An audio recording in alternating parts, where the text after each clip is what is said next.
The emergence of identity politics, a phenomenon that gained momentum after the Polokwane Putsch aftermath, has solidified Jacob Zuma's position as a leadership node in his home province of KwaZulu-Natal. Experts say Zuma's cultural-based politics follows in the footsteps of Prince Buthelezi and King Zwelithini. And of course, on 16 December 2024, when Zuma announced his affiliation with the MK party, of which he is now the leader, the battle lines with what he termed the ANC of Ramaphosa were drawn. This marked the onset of a credibility crisis for the ANC, with Zuma's traditional and established constituencies creating palpable tension in the political landscape. Now, experts say the election results settled the first score in a more significant battle in the ANC complex. It's a known secret that Ramaphosa has been the weakest ANC president since 1994. He is sustained by, amongst others, what the ANC fears will happen to the economy and the proverbial rand if they remove him, besides him being a formidable leader personally. Those, of course, are some of the pieces of an article by Thinc Foundation founder and policy analyst Dr. Lucky Mathebula, who joins us now for some clarity and reaction around this matter. Dr. Mathebula, very good evening to you. Thank you so much for your time. The ANC has already confirmed that it will hold a National Executive Committee meeting to decide on the constitution of government this week, but the support of other parties will be highly crucial. In your article, you say the greater battle is about to begin. The stakes are high, clearly. Thank you, Mpo, and every late evening. Yes, the stakes are very high.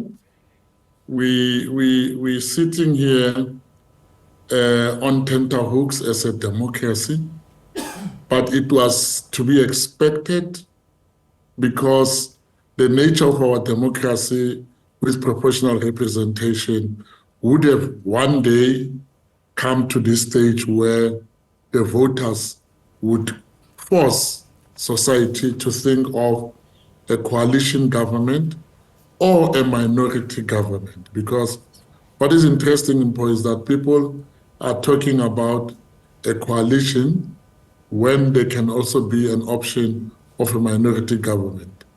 The negotiations between the ANC and the EFF, if you have listened, they are talking about something called confidence and in supply, which is essentially, in a political science language, it's just simply minority government, where the government that has the majority of the votes is allowed to establish a national executive, and then it relies on one or two other political parties that are going to give them what they call a confidence of supply.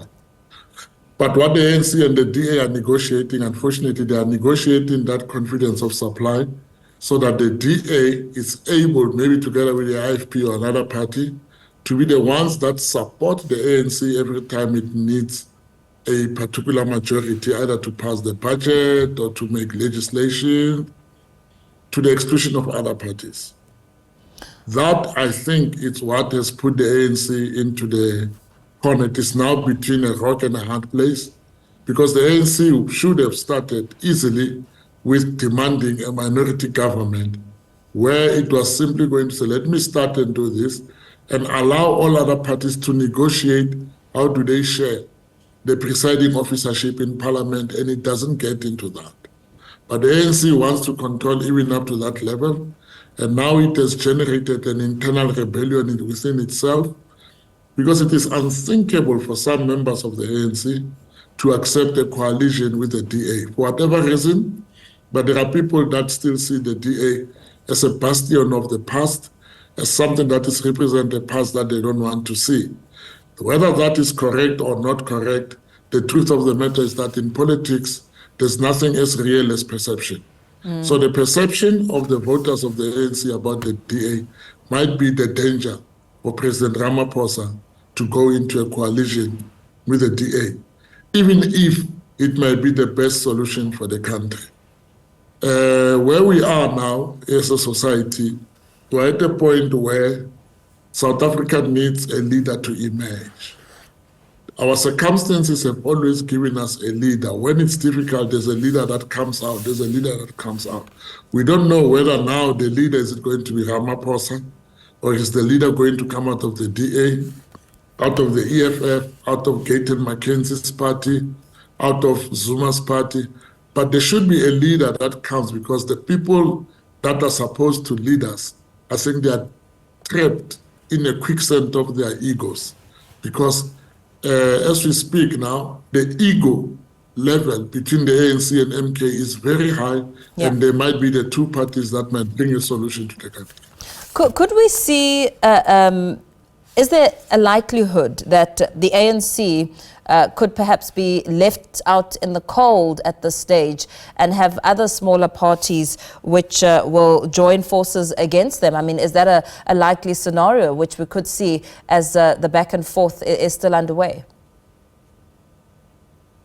It is not going to be possible, because if that were possible, it means the DA should be part of that arrangement. And the DA has already put itself into a very deep corner. It can't work with Jacob Zuma, irrespective of the fact that Jacob Zuma once charmed Helen Zille at the Union Building. Remember, she accepted that is a charming name. Irrespective of that charm that Jacob Zuma gave to Helen Zille then, at the moment, the DA and MK do not look like they can be in the same room agreeing on anything. So if that's the case, there's 20% that they don't have into the 40% of the ANC. As ANC President Cyril Ramaphosa seeks the second term and needs the support of other parties after, of course, losing majority in Parliament, how much of a score do you believe the election results may have settled around his leadership? I mean, you highlighted on it very briefly as you speak about the importance of leadership and the kind of role that leadership will play in steering the country forward at this current political climate. I'm not sure I heard you, Paul. I was just asking more around the leadership, as Ramaphosa will be seeking a second term and needs the support of other parties after, of course, the ANC losing its majority in Parliament.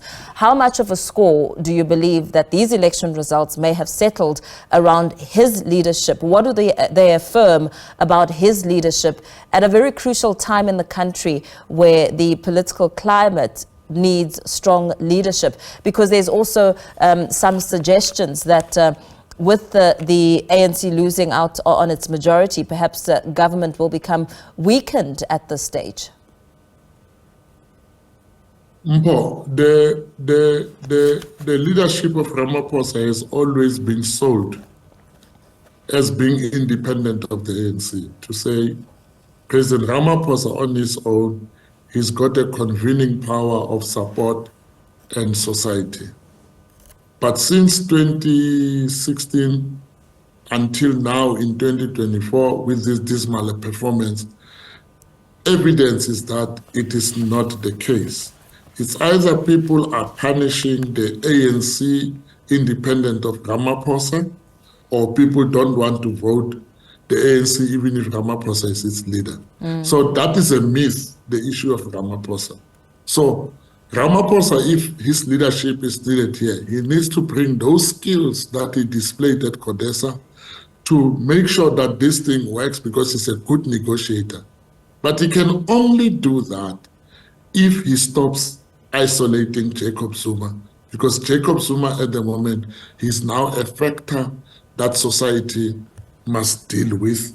And dealing with that factor, you must first acknowledge that the factor is there. So Jacob Zuma is an important solution, or key to the solution to whatever is happening. And you must not undermine Julius Malema on the other side, because Julius Malema represents another constituency. In fact, Mpo, the ANC has a 64% support in terms of the ANC as a liberation movement, because its youth that left with Julius Malema commands a percentage, Jacob Zuma has taken the disgruntled in the MK and the RET forces into his percentage. The moderates remained with 40%. Collectively, they make 64% of the ANC as a liberation movement. So if they are not going to understand that they have 64%, if they resolve their differences, the ANC has a 64% to govern this country. They should be worried about 3% that they can get for Kate and McKenzie, and they have a 2/3 majority to deal with whatever is outstanding very, very responsibly. Cyril Ramaphosa has displayed that he's a responsible leader.